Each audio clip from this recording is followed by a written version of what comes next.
चिंता हो रही है, हमें क्या करना चाहिए? और मेरी बात आप तक पहुंचे तो इस पर विचार जरूर करना। चिंता करने से क्या कभी किसी समस्या का समाधान हुआ है? कभी नहीं हुआ। चिंता करेंगे तो क्या करेंगे? सिर पकड़कर बैठ जाएंगे। और दुनिया के सब लोग चिंता ही कर रहे हैं, अब क्या होगा, कल क्या होगा, कल क्या करेंगे, अब क्या होगा, सब चिंता कर रहे हैं और चिंता करने के लिए सिर पकड़ बैठे हैं।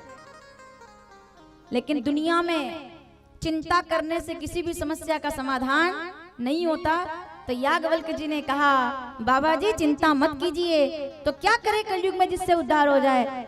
जवाब अच्छा लगे तो समर्थन करना। चिंता करने से किसी भी समस्या का समाधान नहीं होता, लेकिन राम जी का चिंतन करने से हर समस्या का समाधान किया जा सकता है। चिंतन कीजिए, जहाँ चिंतन होगा वहाँ समाधान होंगे।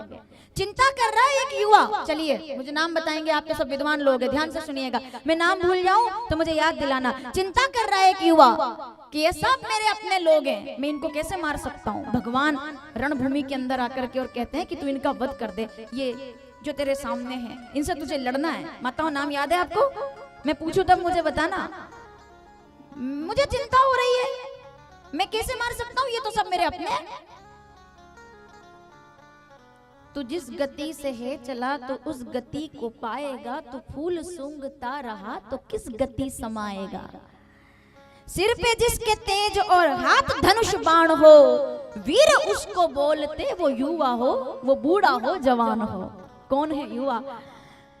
तो रण में जाके हो खड़ा, तू चक्रव्यूह को तोड़ दे, मौत को भी मात दे और जिंदगी मरोड़ दे, उसको युवा कहते हैं। वो युवा कहलाता है जो अपने जीवन में औज और तेज को प्रकट करे। तो जिस गति से है चला तो उस, ये पंक्तियां मुझे बड़ी अच्छी लगी। जागृत करने के लिए क्या कहा भगवान ने कि तू जिस गति से है चला तो उस गति को पाएगा, तू फूल सूंघता रहा तो किस गति समाएगा।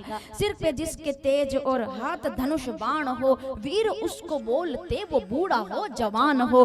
रण में जाके हो खड़ा, तू चक्रव्यूह को तोड़ दे, मौत को भी मात दे, रे जिंदगी मरोड़ दे। तेरे हाथ में वो क्षमता है, तेरी भुजाओं में वो बल है, उठा अपना धनुष। तो वो युवा कहता है कि मेरे आज हाथ कांप रहे हैं क्योंकि सब मेरे अपने, मुझे चिंता हो रही है, मैं कैसे इनको मार सकता हूँ? तब श्री कृष्ण कहते हैं, श्रीमद् भगवद गीता 18वां अध्याय 78वां श्लोक, यत्र योगेश्वर कृष्ण यत्र पार्थ धनुर्धर। माताओं नाम याद करो जरा। पार्थ अर्जुन आज से 5252 साल के बाद पाताल गुटकुरी के पंडाल में जब तेरा और मेरा नाम लिया जाएगा तो लोग तेरी चिंता को याद नहीं रखेंगे, मेरे 700 श्लोक के चिंतन को याद रखेंगे, जो गीता के रूप में कलयुग के लोगों का उद्धार करेगा। ये चिंतन लोगों के काम आएगा। और वही अर्जुन चिंता कर रहा है और योग योगेश्वर श्री कृष्ण चिंतन करके गीता का सदुपदेश प्रदान कर देते हैं प्राणी मात्र को, जो उद्धार कर दे। और वही गीता आज घर घर में लोगों का उद्धार कर रही है। तो चिंता करने के लिए सिर पकड़ना पड़ता है। माताओं सावधान, चिंता से चिता तक पहुंचने में देर नहीं लगती। कितने भी चिंता कर लो कोई समाधान नहीं है। चिंता करने के लिए सिर पकड़ना पड़ता है, पर चिंतन करने के लिए रामचरितमानस और गीता जिसने पकड़ ली उसे सिर पकड़ने की जरूरत नहीं पड़ती है, जिसने पुराण पकड़ लिए।